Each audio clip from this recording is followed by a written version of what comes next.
बालीचंद्रपुर तारिणी मंदिर प्रांगण में शीत वस्त्र बंटन कार्यक्रम।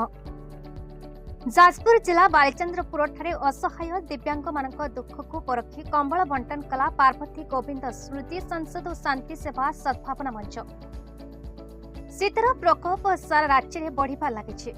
यापटे दरिद्र नारायण दुख को परखी असह्य शीत को दृष्टि रखी जाजपुर जिला बालीचंद्रपुर तारिणी मंदिर परिसर में प्राय 200 असहाय दिव्यांग को कंबल बंटन सह भोजन व्यवस्था पार्वती गोविंद स्मृति संसद और शांति सेवा सद्भावना मंचर मिलित आनुकूल्य अनुष्ठित हो जाइछे। सीधासलख कहबाकू गले समाज सेवार निशारे मस्कुल वरिष्ठ शिक्षाविद तथा विशिष्ट समाजसेवी तथा पार्वती गोविंद स्मृति संसद अध्यक्ष शशधर पंडा केवल कटक की राउरकेला नुहे जिला और राज्य बाहर भी असहाय दुखी दरिद्र नारायण को सेवा जोगाई देवा निजर प्रथम कर्तव्य बोली कहिथिले। जेउठी असहाय मनुष्यर खबर पहुंचे सेठी तुरंत सहयोगर हाथ बढ़ाई दियंती ए निहारा देव दुर्लभ व्यक्तित्व। किए कहे से असहायों साहा भरोसा, पुणी किए कहे से दुखी दरिद्र मनुष्यर साक्षात देवदूत। असह्य शीतरे ओडिशा थरुथिबा बेले जाजपुर जिला बालीचंद्रपुर में पहुंची निज सेवा साहाय्य दान त्याग तितिक्षार परिचय देइछथि। शांति सेवा सद्भावना मंच एही कार्यक्रम में सामिल होई सहयोगर हाथ बढ़ाइथिले। कार्यक्रम में मुख्य अतिथि भाव जोगदे वरिष्ठ शिक्षाविद तथा विशिष्ट समाजसेवी शशधर पंडा कहिथिले जे दुखी असहाय मनुष्यों सेवा को बुझीछि से स्वयं भगवान सानिध्य पाइछि।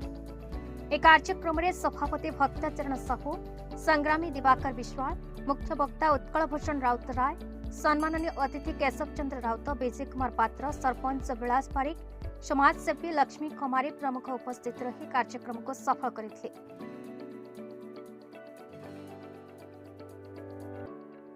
शशधर पंडा शिक्षाविद समाजसेवी साहित्य संगठक कटक। मुझे कहि बर्तमान थंडार प्रकोप धीरे धीरे बढ़ुची। आज बालीचंद्रपुर तारिणी मंदिर प्रांगण में आमर जड़े 99 वर्ष थे पूर्वतन सरपंच और समाजसेवी विश्वास थे और बहु मान्यगण्य अतिथि गहन में एठार एक कंबल बंटन कार्यक्रम रखीलु। एठार आमर जी सभापति करते भक्तचरण साहू तांको आम 8 दिन आगु से जो लोक चिन्हट कर एठाक आनी देखला आमर आखि लुह गड़ी जाता। कारण से एते दिन दुखी थे दिव्यांग थे प्रकाश करने बहुत कष्ट। तांकर संपूर्ण लाघव आम तो करूँ दुख को ए ठंडा समय खंडे वस्त्र दे किछि मात्रा लाघव हो पार आशा रखुचु। एवं एटी आसिला परे सेमानकर किछि अभियोग आम शुणिलु।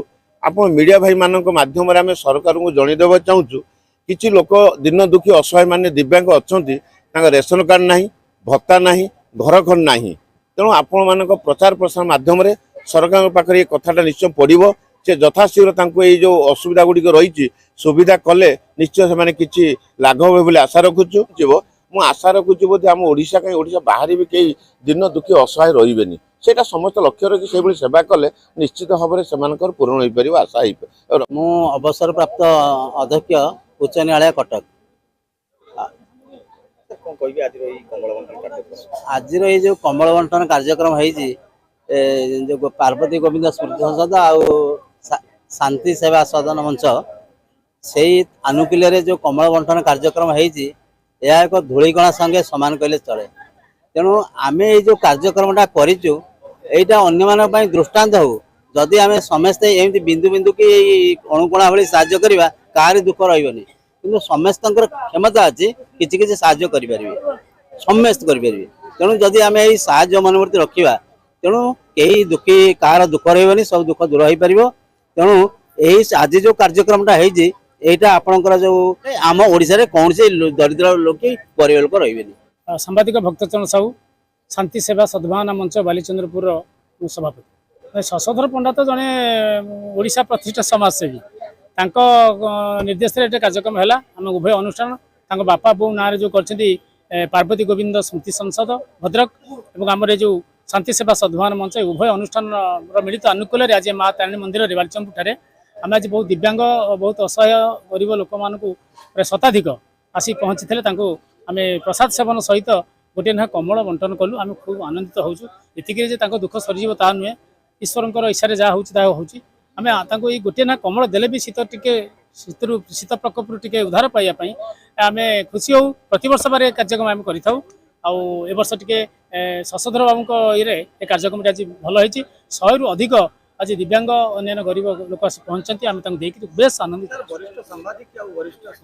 वार्ता नुहे आम शुणु जी जो ईश्वर गोटे ईश्वर दत्त मनीष जीवन हूँ ईश्वर दत्त कौन है आसी सब ईश्वर देते आम कौन गत जन्म कर जाने कि जन्म मनीष जन्मटे पाइचे ईश्वर पाखे आम कृतज्ञता जनवा ईश्वर एत बड़े विश्व को देखुचे से आमको जन्म देते बोली आम जी जिते भले था जहाँ जमी था टी तल स्तर लोक मैंने अनेवा स्नेह करवा श्रद्धा करवा सेवा करवा शरीर आयुष के चाहते रहीम रिपोर्ट बीई न्यूज ओडिशा।